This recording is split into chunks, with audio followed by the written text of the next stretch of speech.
I'd like to share with you a couple of valuable insights that came out of a conversation I recently had with David, who happens to be a mission-driven health practitioner who wants to expand his impact in the world far beyond the walls of his local practice. As you may already know, if you've listened to several episodes as of late, I am hosting a lot of these How May I Serve You Today? Ask Me Anything live stream sessions, where I make myself available many times a week, available to anyone and everyone to talk about anything and everything. I just want to be of support and encouragement to people. I have decided I'm going to be doing this consistently enough that there's now a dedicated page on my website. And if you go to cliffravenscraft.com, for the foreseeable future, you should see in the nav menu, it says Ask Me Anything. And it will describe very briefly what this is all about and also give you dates and times of the next several scheduled sessions. So if you want to check that out, cliffravenscraft.com, look in the nav menu, see if Ask Me Anything is still in there. I will continue to do these for as long as they make my soul sing. In my conversation with David that I'm going to share with you today, I want to share with you a couple of insights that I'd like to pre-frame for you so you can listen for them. There are 6 of them. The first one is having a clear vision of your future desired outcome with specifics. I typically will do this with my clients, taking them 3 years into the future. And I'll have them walk me through a perfect day or a perfect work week. I will ask them to get very specific about the hours, the formats, the location where they are, what the room looks like. Sometimes if we have enough time, I'll ask them, what does it smell like? What does it feel like inside of your body? What do you see on their faces? Where are you traveling to? What does your life look like outside of work hours? We'll get very clear about what future you are building toward. Oftentimes, if this is done well enough, if the client can paint a compelling vision of their future 3 years into the future, and they genuinely feel that this is their reality, oftentimes that's all it takes to pull them and attract them to that future. It's kind of like the clothes in our closet. There are so many things that we have in our closet today that we're just ready to let go of. However, if we were at a store and we had the option to purchase those items today, we probably wouldn't even think about bringing that home. And the point here is that when you have ownership of something, when you are in possession of something, it is much harder to let go of that than it would be to attain or get that thing if you didn't already own it. There's a lot about having a very clear picture of your future. The second insight that I want to point out is the importance of transformation as your message. And what I mean by this is so many people want to market what sets me apart from everyone else, how I'm unique, what we offer you and how it's different and all of these other things, when in reality, what's going to set you apart is whether or not you have the ability to help someone experience significant transformation, especially in a helping profession. If you can work with one person and help them experience something they've tried to do their entire lifetime on their own, but was unsuccessful after incredible number of attempts, and yet working with you over the course of 3 months, 6 months, or a year has radically altered the trajectory of their life, maybe even to the point of saving their life. Maybe they are also now taking what they've learned from you and influencing others. The transformation itself is your message. It is your marketing in the world. The third insight I want you to listen for is that during our journeys, there are always going to be these strategic moments that create momentum. And it's nice to know once you look back, because looking back is always 2020, you can see that there have been these strategic moments where you have been puttering along for so long, doing the thing that you do, when all of a sudden one circumstance comes along, one situation, one relationship, one piece of exposure that just changed everything for you. And sometimes those may not be predictable. You may not be able to make them happen, but you can understand that if you stay on course, that it's likely they could happen. And also, there are possibilities that exist for you to potentially create them. Now, you can't be attached to whether or not you force them to happen, but if you have clarity, it's like, I wonder if I can't find and or create a strategic moment, or create the atmosphere for a strategic moment that will create momentum for me. Are there things that I can do to make this more likely? The fourth insight is relationship over tactics. I would listen in this conversation for authentic personal outreach that you could do, how you can open the doors with people in ways that marketing never will.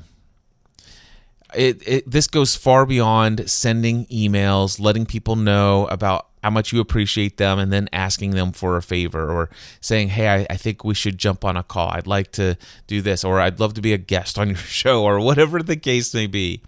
Relationships. This is something that you could do well to become a student of how to build authentic relationships. Item number 5, my number one marketing message in the world. Listen for it. It's in this episode. And the sixth insight that I'd have you listen for is the point where David makes this shift from feeling like he needs to appear polished in the content that he creates to showing up consistently, even if the content isn't perfect. And so now that you know what to listen for, here's that conversation with David now. David, it is so delightful to have you join me today. How may I be of service to you? You already have been. And when I got that email, seeing what you're doing, and I'm like, wow, because that really resonated with me. I have a successful medical practice here in the great metropolis of Yelm, Washington, small little town. I'm a naturopathic physician. But my goal and my dream is to reach a lot more people, to help them get healthy, to give them the tools to work through the complexities of what it's like to get healthy. It's easy to lose weight, honestly. It is. I mean, it's hard in the moment, but you can do almost anything to lose weight. You can go on a Twinkie diet and lose weight. You can go on any type of crazy thing. But how do you live a healthy life, right? And so communicating that to the world in a way where my question is and it's funny because even just thinking about what I would ask you was itself a useful exercise, right? What am I going to ask? How am I going to word it? What's most important? That itself was in working. Man, when I'm thinking it, like, really sounds ridiculous. Some of my the things that are coming up, like, it's already kind of like internal counseling goes on when you do something like that. So like one of the ideas that gets me, even though I'm successful locally and I help a lot of people, I'm not good enough, right? I'm not creative enough. I don't have enough charisma. I don't have enough knowledge, enough way of being entertaining, because entertainment is sort of a key thing in this picture, right? So that kind of thing hits me. Together with that is I'm still carry this burden of reaching the unreachable, right? I'm just in my mind. It's like I want to reach that person who's not reachable. I know it just sounds ridiculous. But those two things kind of working together, reaching the I realize, in all my training, I understand if somebody's not motivated, you just kind of put stuff out there. So those kind of things are holding me back in a way, this fear that I won't really be able to reach people, that in that sense, I won't be successful. And I'm not as worried about the money as I am about reaching people. And yes, I mean, I do want money too. It's no, I have to live, but really reaching people in a meaningful way, to where their lives are transformed for health and healing. I help a lot of people with really complex medical conditions, but in reality, I want to help people with the lifestyle related things. Okay. Let's forget just a moment about any of the objections your mind would place in your path as to why these things are maybe not as possible. You had mentioned, I'm not entertaining enough, or maybe I don't have this or that, or whatever the case may be. But for just a moment, let's pretend that you could have exactly what you want and everything you need to get it is instantly available to you on demand. So if we can just pretend, and get me, are you able to go into a fictional world in your future where you have everything you want and it all comes to you instantly whenever you need it? Absolutely. Okay. So 3 years from today, it is July 23rd, 2028. You have exactly what you want. What does your work week look like? My work week, I spend probably 20 to 25 hours a week interacting with people, in groups, a lot of it in groups, some individual. I have, on a regular basis, I have a speaking engagement somewhere that I work to spread this joyous knowledge here, and on a regular basis, but I'm not traveling every week, but once, twice a month, maybe, or maybe even a little less, traveling for business, on speaking. And, my wife's with me. We don't have any financial concerns. So, my wife gets to come, and participate. Yeah, I would say that it's 20 to 25 hours a week of interacting with people and some speaking engagements, and then creating some video content and things along those lines. All right.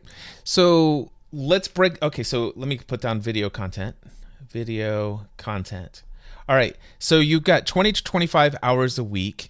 The group sessions that you have, tell me about the group sessions. Describe it. Now, again, do this in the present moment. We are in the year 2028. This is as it's actually happening. So it is currently Wednesday, and let's just say you've already held 2 or 3 different group sessions this week. I'd like you to choose one of them from yesterday or Monday and tell me about the group sessions that you hosted. How many people were in it? What were some of the topics that were brought up, and in what ways did you serve it? I want you to tell me about this experience. There were 12 people present. We discussed barriers to what they're trying to accomplish in their health. Take one person, for example. Julie was there. Julie came. She had some barriers in her health. What was Julia's barrier? Julie is a diabetic. And Julie is struggling with cravings, in the afternoon in particular. She's struggling with these food cravings. She's doing good in the morning, doing good in early afternoon, but late afternoon and evening, she's finding she's just so driven to eat something that isn't going to do her health any good. So yeah, that's the situation I have in mind. That individual. So basically, you had this session with 12 people. Now, was this in person or was this a virtual group session? Virtual. Okay, so it was a virtual group session. And how did Julia come to discover these group sessions? Julia came to discover them because of a video she saw of mine, and signed up for a coaching package, a group coaching program. And so we've been working together about 6 weeks out of the 12 weeks right now. We're in the 6th week of a 12-week program. So when Julia signed up, what do you think pushed her over the edge? So she watched a video, she's heard about the programs. Did you ever ask Julia? Let's just say that you asked Julia, why did she make the decision after watching a video or series of videos, pieces of content? How long has she had been following you, and what pushed her over the edge to actually join this group program? Well, she'd been following me for about 6 months and never really interacted or anything. she'd been tried everything for dieting and losing weight, and puts it back on. Her A1C is climbing up steadily. She's afraid of what might happen for the things she hears that diabetes can do, and she's tired of being tired and feeling weak, and having these fluctuations in her blood sugar because of the medications she's taking. And she wants a nice, stable, happy, energetic life. All right. Let's do me a favor. We're going to play around, and we're going to jump 1 year into the future. It is now 2029. All right. Is Julia still a part of your program, or how long was she a part of your program? Oh, yeah, good question. Never really thought about that. This is I got that is something that's new to my thinking about on it. She was successful in the program and is still successful, but she's not part of the program anymore because she doesn't need it. She's out there being successful on her own. Excellent. So in 2029, Julia is out there, and she's given you an amazing testimonial.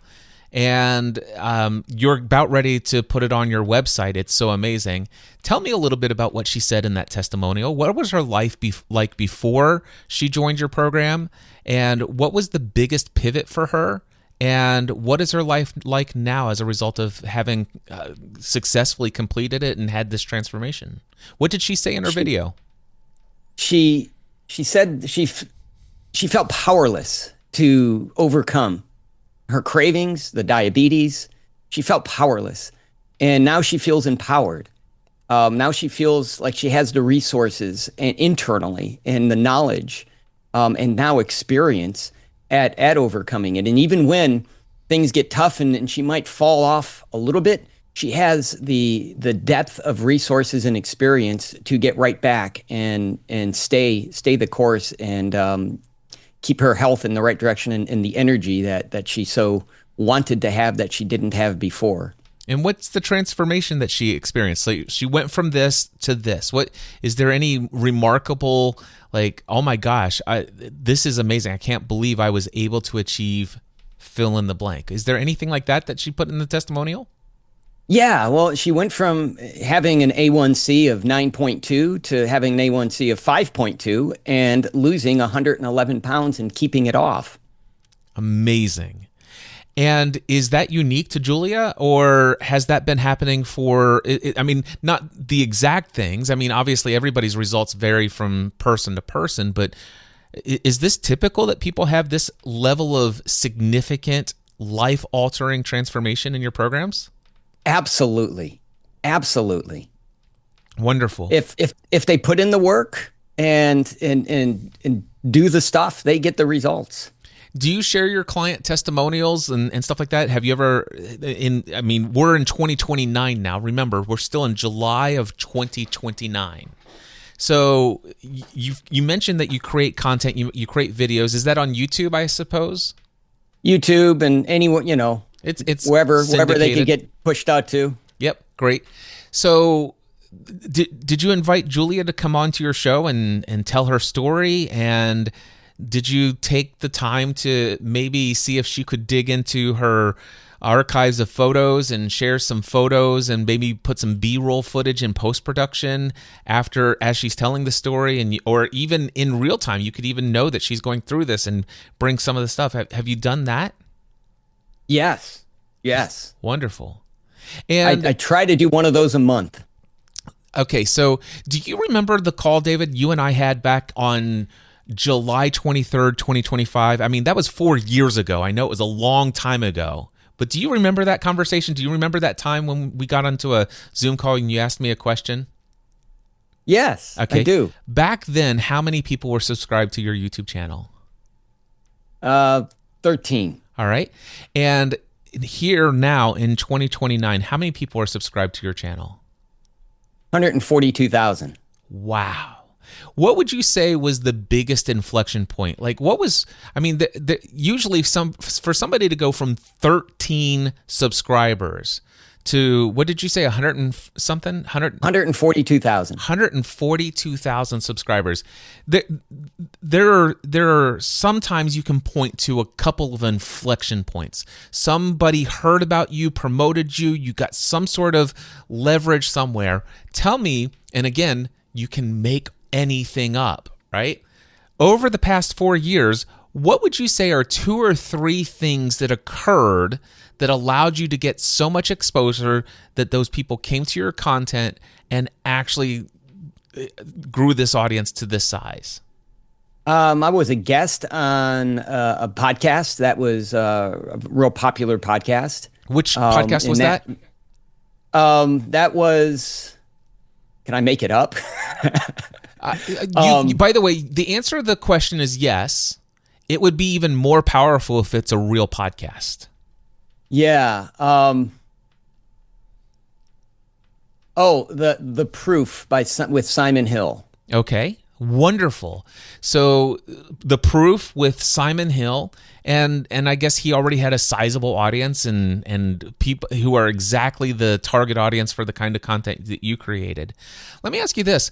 When Simon, how did that interview on his content, his podcast, how did that come about? Did he reach out to you? Did you reach out to him? How did that come about? And by the way, this can be completely made up. All right. Yeah, I reached out to him. It took 4 times of me reaching out to him. I didn't stalk him or anything. It was over a several month period of time. And yeah, so I reached out to him and I already had some content up there so he could kind of see who I was. And what I was doing, and then we talked, and he invited me on his podcast. Awesome. And again, we're still here in July of 2029. So David, now that we're having this opportunity to reconnect about how you've gone from 13 subscribers to 142,000 subscribers in your channel, one of the things I'd love to ask you is what was the threshold that made this? What was his name again? The host of the podcast? Simon Hill. Simon Hill. What was the threshold that really changed everything for Simon? Because you mentioned that you reached out to him 4 different times over the course of several months. I would imagine maybe you made the mistake of many people make, and the first few times it was email.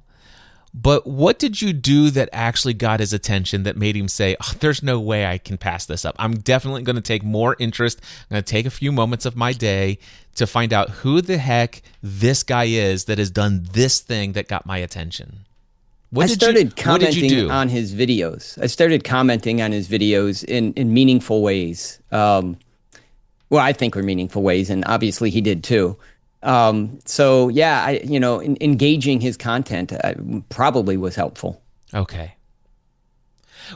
I will just pull out of our imaginary thing here, just so you know, you've already got a very clear path of what you could do. You could find about 5, 10, 15 people who have audiences that you believe would benefit from the kind of content that you're creating. One of the things that is the precursor of him actually inviting you is the fact that he was able to see a bit of the content that you have and was incredibly impressed by that content.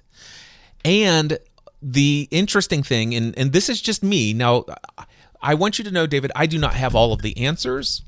And so anything that I say, I'm just here to have mental experiments with you. We can play around with ideas and stuff like that. So take any of this with a grain of salt, whatever it is. If it serves you, take anything that's helpful. Anything that's not, just ignore it. All right? But here's my thing. In this world of trying to get out there and connect with other people, everybody else is out there doing the, send the emails. And everybody else out there is pretty much aware of the fact that I can actually engage with content. In fact, there was a time a couple years ago, everybody watched the same Gary Vee video where he said, here's your Instagram strategy. What you do is you pull up a profile, you skim through, you like and comment on 5 of the most recent things, and then you hit follow, and boom, they follow you back, and then boom, you hit them with the DM. And when that was making its viral hit, all of a sudden people like myself, and probably even you, anybody who has a brand, anybody who has anything where somebody might want to engage with you, might want to get into your DMs, if you will. You just see this thing. And even today, I still see it from time to time. I open up my social media and I see this person I've never heard of before, and I get 4 different or 5 different posts that they've liked. I see a comment or two, and then I see a follow notification. And I just know that they're just playing the game. So what I'm getting at, I don't want to speak any limiting belief, but what I am going to share, because I know that your question is, Cliff, how can I do this? Some strategies and some ideas. I'm not saying that just engaging in meaningful, real, authentic ways isn't going to get his attention. In fact, I'm sure that there are ways that you could engage with his audience that would be beyond anything he's ever seen before, and it might get his attention. But what I would suggest is getting way outside of the box and finding some individuals that you absolutely love who they are. You love who they are in the world. You see them as energetically aligned with how you like to show up into the world. And in many ways, you're already seeing them as a role model, and you're looking and learning from anything and everything that they're doing. And you have such an incredible amount of appreciation for them that without expecting anything in return, you're not going to send this person an email to tell them how much you appreciate them and blah, blah, blah, and all this other stuff. But you might hear some hint of something that's of interest to them, some unique out there thing that just was in passing. They talk about a favorite movie. They talk about a favorite album when they were a teenager or something like that. And you might just send them an original copy of a book, or you might send them a vinyl album of their first. You might send them some sort of gift in the mail with a handwritten message that's written in a letter that says, this and all this other stuff. And by the way, if it wasn't for you, I wouldn't be creating the kind of content. So much of what I learned from you. Here are the top 5 things I've learned from you that I've implemented in my channel on YouTube, found at such and such. And you just put that in a handwritten letter. I'm telling you, this might have an opportunity for you far and above the email and just the other standard ways of trying to reach out. Absolutely. Yeah. Very, very interesting idea. Let me ask you another question. So Simon Hall, that's his name, correct? Yeah. Simon received whatever thing that caught his attention. It was such an outlandish, out there, out of the box kind of thing that there's no way on earth he's ignoring your letter, your outreach. And obviously, you've given him credit for the amount of influence he's had in helping you build what you've built. He went to your YouTube channel, and he's not currently subscribed. So when he lands on the channel, there's the trailer video for unsubscribers. He clicked play. And what is in that video that made him say, oh my gosh, I want to learn more about this guy? I don't know. Find the answer to that question. You don't have to find it here. But do you see how I'm getting you to dream? Yeah. What I'm trying to do is I'm trying to get you to dream about what your desired outcomes are. Right. Get a clear, vivid picture of them. Make them up. Don't, like I said, you could make up, you could have made up a fictitious podcast, but do you see the power of actually choosing Simon Hall? Right. Because he's a real person, and this could be a real thing. And I'm telling you, if you dream this picture clear enough, and you get clarity about let me unpack and how did this happen? If I can follow the breadcrumbs back, you could even manufacture all of the made up stuff. And by the way, I'm not suggesting for a minute that this is guaranteed to work and get you anything. Right. But boy, if you do these things in a what do you call it? You get enough at bats at this and continue to create the kind of content that really does stand out. What is that content? What am I doing? What am I there? What is it that really... Here's what I hear a lot. I hear a lot of people say, oh my gosh, I want to reach as many people as possible. I want everyone to, I want to reach blah, blah. I want to grow my impact. I want to grow my influence. I hear this all the time. And when it comes down to me, there are two different and very yet connected things that come to my number one marketing method. And that is simply this: be someone and or do something worth talking about. Another variation: do something, be someone and or do something that is worthy of the attention of those individuals.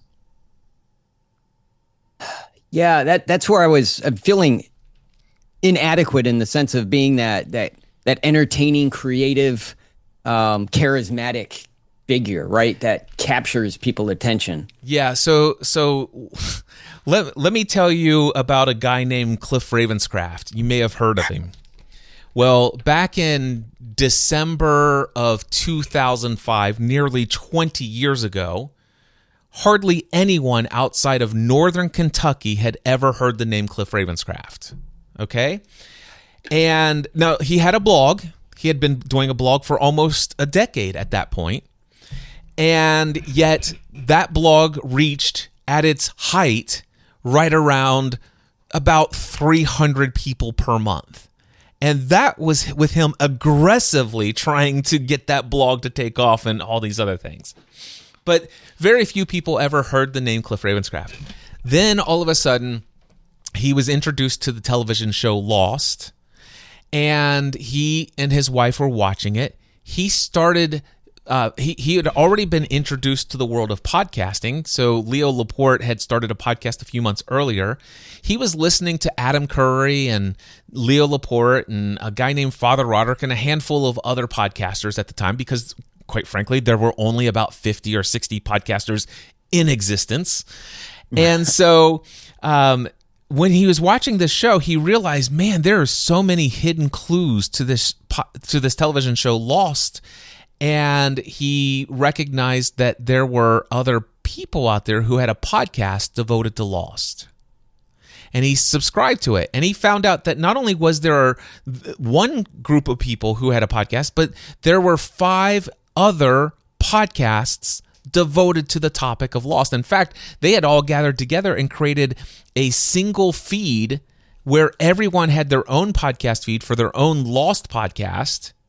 And they created what was called the Lost Podcast Network. And one day, Cliff was blogging about Lost and wrote a theory, and he shared this theory in a 3.5-minute audio file and sent it to one of those podcasts. Now, I'm going to tell you right now, 3 of those 5 other podcasts were amazing. Their audio quality, 10 out of 10. Their entertainment value, 10 out of 10. Their production of how they outlined everything, 10 out of 10. The other 2 podcasts were on topic and interesting. Okay, that's what we'll give them. Well, I submitted my podcast to what I thought was my favorite, the best podcast, The Transmission with Ryan and Jenna Zawa. By the way, that guy, Cliff Ravenscraft, is me for anybody that doesn't know. All right, so I submitted this 3.5-minute audio file. Now, I'm not a professional broadcaster, and if you hear the way I speak today, it sounds like, man, Cliff, of course it's easy for you. Listen to how powerful your voice is. Just hear the confidence in your voice and all of this other stuff, blah, blah, blah, blah, blah, blah. I want to see if I can pull this up, go to Dropbox, and see if I can find. What happened was I played this, I sent this audio file as a result of my 3.5-minute audio file, which, by the way, I did something worth talking about. All right, so I did something worth talking about. I created an amazing blog post that shared side-by-side images. It took me hours, countless hours, by the way, to create this blog post. And what happened was that I I sent this 3.5-minute audio file. I also mentioned my blog, which had proof of my theory. All right. So I said, listen, if you doubt my theory, I have evidence to support it. All you need to do is go to, and it was, by the way, ravenscraft.org.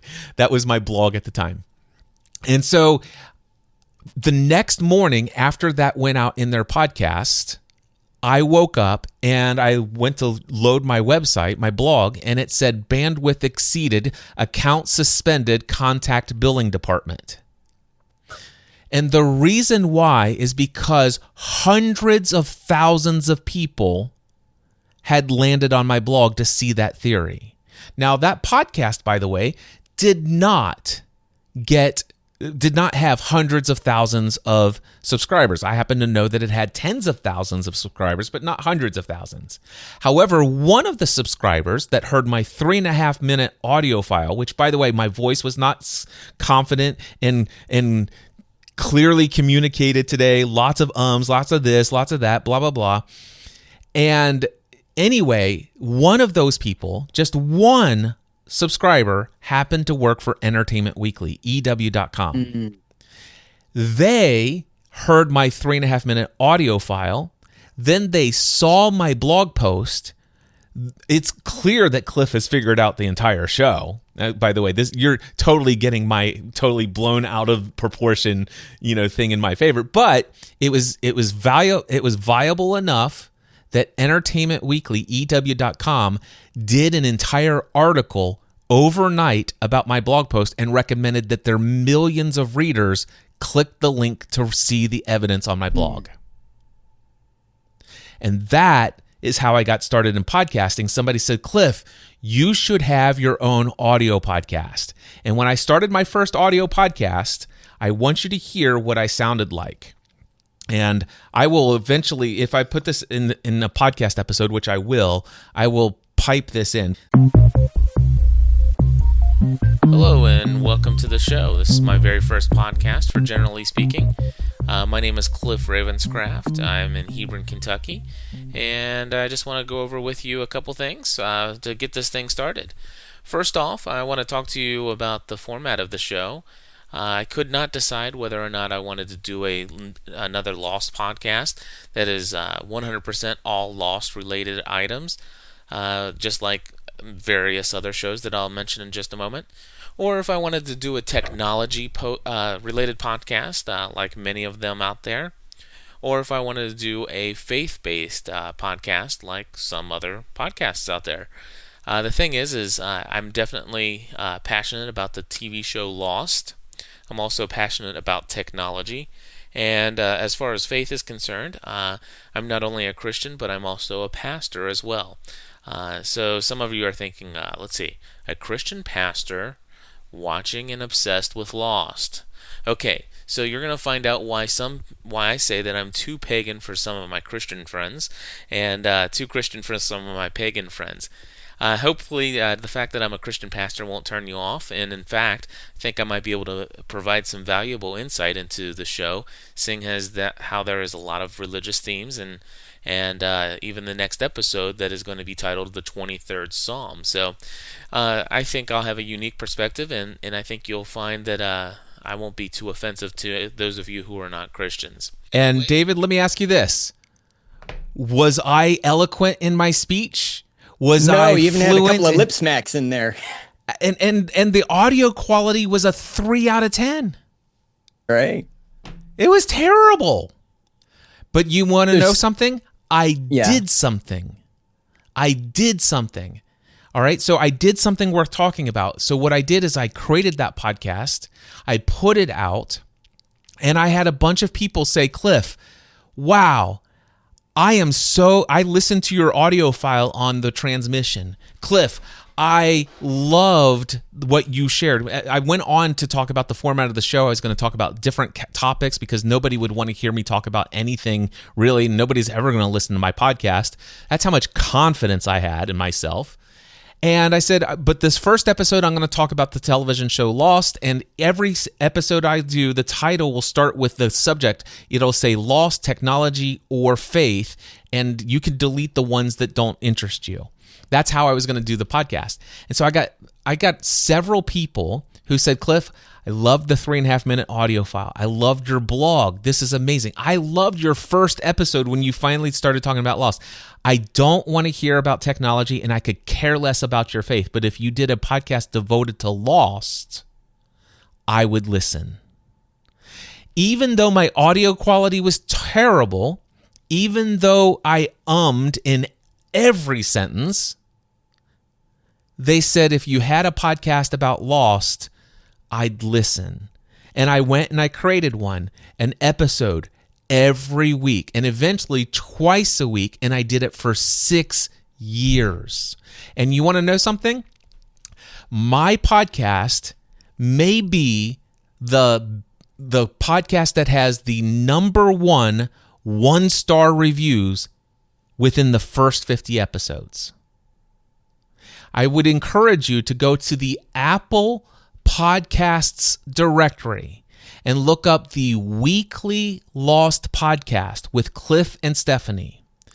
And in the directory, I want you to go to the ratings and the reviews and click on See All, and then do the listing by most critical 1-star reviews.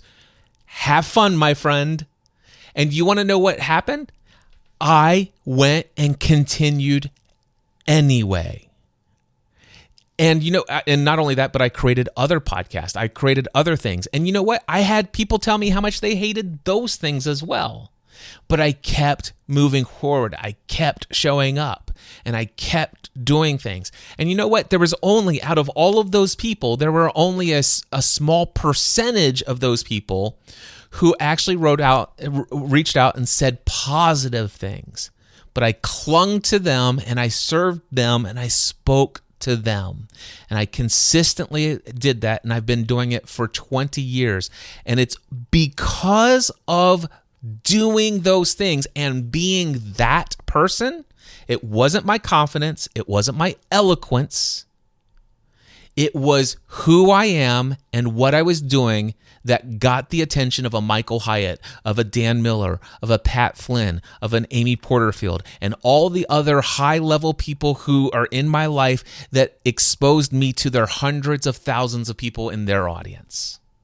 I did not know that part of your story. I knew part of your story because I did your podcasting A to Z way back when and did podcast and was pretty successful in that realm of getting podcasts out and listened to.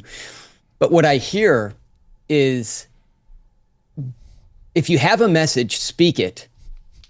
Do it with whatever resources you have. Don't worry about being good enough. You'll get better as time goes on. If you have a message, speak it and do it consistently. Yes.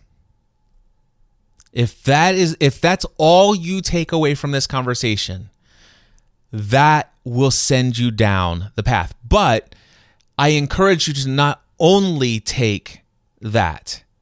I want to encourage you to not lose sight of the mental experiment of going several years into the future, designing what your life looks like very specifically, and then ask yourself, how did this happen?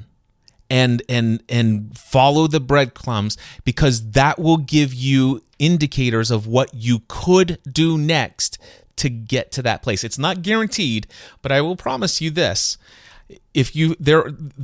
Overall, what you tend to focus on the most will seemingly magically manifest itself into your life. So if you keep that picture of the future of you talking on those podcasts and having this kind of influence, and when you get the answer to that very important question, what was in that trailer on my YouTube channel that made him check out the next video or the latest video and the video before that? What was it, along with what did I write in that letter, that caused him to say, okay, I'm bringing you on my show. The world needs to know about you and your message. What was there? You don't have to have that answer today, but you will find it if you seek it. That answer is inside of you. And the big thing is everything you just said that you pulled out from that, take what you have. You've got a message. You've got to be passionate about it, and go create content. Create it consistently, create it frequently, as whatever you desire, whatever's in your heart, the more you can give. And be willing to be horrible. Be willing to be criticized. Be willing to be judged. Be willing to be laughed at. Be willing to be the laughing stock of the internet. But be so passionate about what you do that Julian is going to have her life transformed because you did it. Yeah, that is truly inspiring. Seriously, do I see my message as more important than my ego, right? And if I look at my ego, I'm gonna no, everything's got to be perfect, everything's got to line up just right. But then the message isn't getting out. Just get out the message with whatever resources I have, and which includes me and everything. Whatever microphone I might have, this cheap thing or whatever it is. And let the rest take care of itself. Let things unfold. But they won't unfold if I'm not moving, right? I kind of get that in my mind too, You got to make bad content, I guess, before you can make good content. And so, all right. Yeah, awesome. Thank you so very much. This was super helpful. You are so welcome. And David, I just want to just share one more thing, just a little icing on this cake that we are having here, this amazing conversation. And that is, today, I have so many resources available to me. I used to have about $20,000 worth of technical equipment in my studio here. And I'm currently looking at you right now through I think it's $160 or $250 Insta360 Link webcam. Not even the current version of it, the prior version. I'm using a webcam to do this. And obviously I'm using the terrible Rodecaster Pro. Of course, now I have to let people know that we had a technical difficulty earlier that's been edited out. But those who were a part of this live stream knows exactly why I said that about the Rodecaster Pro. Anyway, today, if you were to listen to any of the most recent episodes of the Cliff Ravenscraft Show, and I know you could start all the way from 772, for example, and it started way before then. You click play, and you won't hear any audio branding. You won't hear anything. If you were to actually download one of my recent episodes and click play, you're going to say, you're just going to hear me start talking to you. That's it. I'm not here to impress you. I'm not here to perform. I got a message, and if you're meant to hear it, you'll hear it. And if this message is not meant for you, you probably didn't hit play in the first place, or as soon as you hit play and it wasn't impressive enough for you, which, by the way, I doubt many people do that, then you went on with your day. But the people who are meant to be reached will be reached. And I'm not here to perform. I'm not here to impress. I'm not here to get everything right. I had my Rodecaster. Did you see me? Did I look anxious when the Rodecaster quit? Did I look like, oh my gosh? It is what it is. Yeah. Do I feel bad that I don't have a team of production crew here to impress everyone? That don't worry, my staff's working on it. I'll be right with you. No, none of that. And I'm annoyed by intro music, to be quite honest. Honestly, I don't want to waste my time on intro music. Personally, it's like, David, I want to tell you something. I was attempting to there was a season of my content. There's been several seasons of my content where I've gone in and out of being truly authentically me. And in the seasons where I am attempting to produce things so that it will impress and make a good impression on others, I have the ability to do all of those things. I have done those things. And quite frankly, most of those things, even well beyond an audio branding, fancy intro, even outlining content, even going in and editing out a couple of mistakes that I made along the way, people are frustrated by that as well. It's too overly produced. And today in the world of AI, where everything is perfectly punctuated with the M dashes in exactly the right spot, people are frustrated. You know what people want? They want authenticity. They want people who know that the message they have is more important than their ego. I love it. I love it, man. Thank you so much for doing this. It's been inspiring. Even the format and how you're doing it is inspiring. Thank you so much. I'm It going to is. give someone else an opportunity to ask Cliff a question. Yeah, Amy's coming up next. Thank you so much, David. I hope that we'll hear from you again in the future. I know by the way, real quickly, what is your YouTube channel? Because we're going to take you from 13 all the way up to like 15 or 16 or 17 today. I am Dr. Dave ND, just like my name up there for naturopathic doctor. Dr. Dave ND is what I think my YouTube channel is. So let me, Dr. Dave, and is it MD like medical doctor? ND as in Nancy, like up on my on my screen. The people on the live stream don't see that. So Dr. David ND. Dr. Dave. Dr. ND. Dave ND. Nancy David. And by the way, I will attempt to remember to put a link to your YouTube channel in the show notes for the podcast episode that will include this episode or this conversation. And if you happen to be listening to this in a podcast episode of the Cliff Ravenscraft Show and you look at the show notes and it doesn't have a link to Dr. David ND's YouTube channel, email me cliff@cliffravenscraft.com. I'll go in and I'll make a fix. David, I look forward to celebrating your continued growth, my friend. Thank you. All right. Many blessings. All right. Bye-bye. If there is anything in this conversation that has been stirring something inside of you, whether it be the dream, the message, that desire to serve that's been lingering in your heart, I want you to know this. Your presence is the message, and it doesn't need to be perfect. It just needs to be offered. And if you offer it in whatever form it comes out, unrefined, unpolished, imperfect, no matter what you do, you can trust that the ones who are meant to hear it will. And before I wrap things up here, I want to remind you that the next free The Dream workshop is coming up on August 29th and 30th, 2 weeks from when I'm releasing this episode.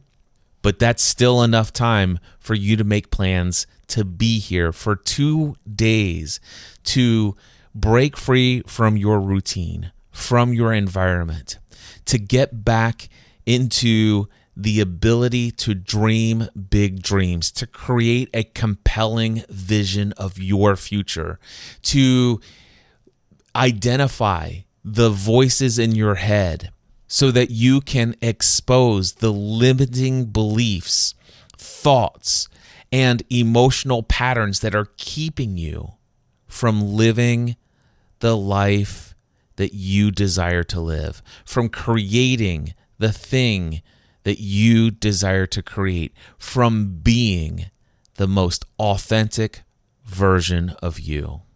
If you haven't done so already, listen to episode 787 of the Cliff Ravenscraft Show, the one right before this episode.